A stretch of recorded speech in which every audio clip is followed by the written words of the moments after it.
Quand on se balade à Paris, c'est beau, c'est si français. Dans les villes américaines, les pauvres sont partout, ce n'est pas très beau, c'est le bazar. Comment est-ce que vous avez réussi à inciter les pauvres à quitter les centres-villes pour aller vivre en banlieue?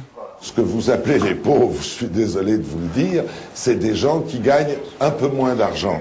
Mais comme ils gagnent moins d'argent, ils ont les mêmes logements que les autres, sauf que eux les payent moins cher.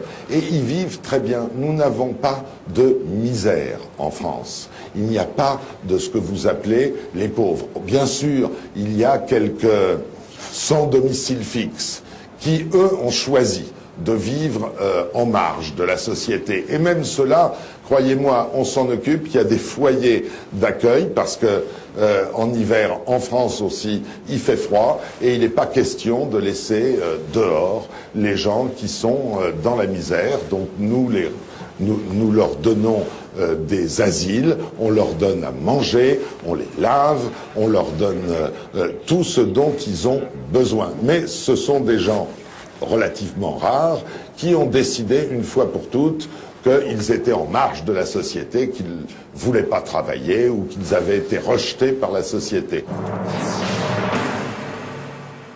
Les 10% de chômeurs, le million de RMistes et les 86 000 sans domicile fixe apprécieront. La semaine prochaine, je me ferai expliquer les ventes d'armes en Afrique.